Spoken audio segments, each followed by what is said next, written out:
Assalamualaikum warahmatullahi wabarakatuh. Perkenalkan, nama saya Muhammad Raya Abizar dengan NIM 667024033. Di video ini saya akan membahas satu konflik pemerintahan dan konflik agraria perkotaan yang cukup penting untuk kita pahami, yaitu konflik Dago Elos di Kota Bandung. Dago Elos adalah sebuah kawasan pemukiman di Kelurahan Dago, Kecamatan Coblong, Kota Bandung. Konflik ini muncul karena adanya klaim atas lahan sekitar 6,3 hektar yang selama ini telah menjadi tempat tinggal warga. Di satu sisi, warga Dago Elos melihat tanah tersebut sebagai rumah, ruang hidup, dan juga tempat mereka membangun keluarga, relasi sosial, dan juga rasa aman mereka. Di sisi lain, namun ada pihak yang mengklaim tanah tersebut berdasarkan dokumen hukum yang lama, yaitu Eigendom Verpanding dalam bahasa Belanda, dan memposisikan tanah itu sebagai objek kepemilikan secara legal dan formal. Nah, dari sini kita bisa ngelihat bahwa konflik Dago Elos tuh nggak cuma dibaca sebagai sengketa dokumen tanah saja, melainkan lebih kompleks karena menyangkut hak bermukim, kepastian hukum, keadilan sosial, dan perlindungan warga. Akar utama konflik ini itu bisa dijelaskan melalui konsep incompatible goals yang kita dapatkan di kelas manajemen konflik. Sederhananya, warga itu ingin tetap tinggal dan mempertahankan ruang hidupnya, sementara pihak pengklaim itu ingin mendapatkan pengakuan dan penguasaan atas tanah tersebut. Nah, dua tujuan inilah yang bertemu di lahan yang sama, tapi tidak sejalan, tidak kompatibel gitu. Dalam jurnal yang saya susun, ada 4 bentuk pertentangan tujuan dalam konflik ini. Yang pertama, tanah menjadi sumber daya yang diperebutkan atau contested resources. Bagi warga, tanah adalah tempat hidup. Namun bagi pihak yang ngeklaim atau perusahaan, tanah ini adalah objek hak dan aset.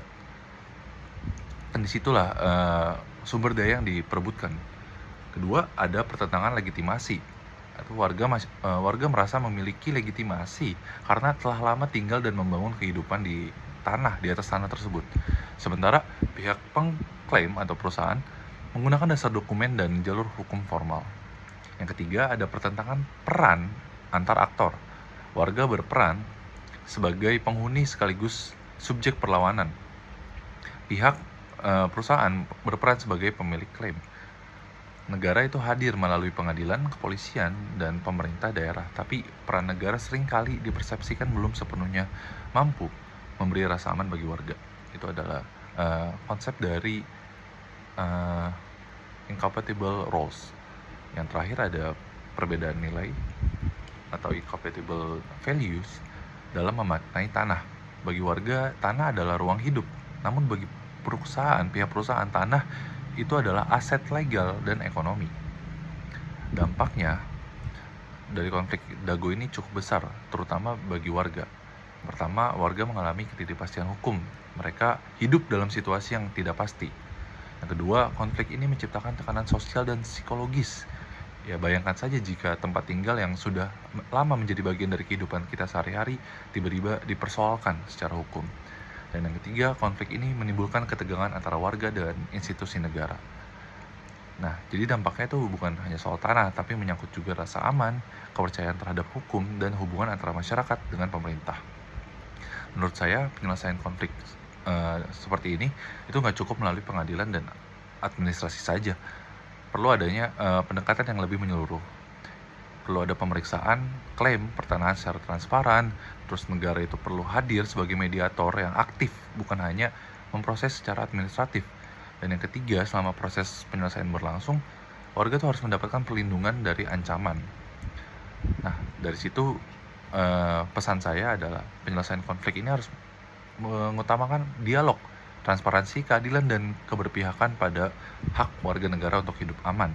Pemerintah ini harus hadir bukan sebagai penjaga prosedur, tapi juga sebagai pelindung masyarakat.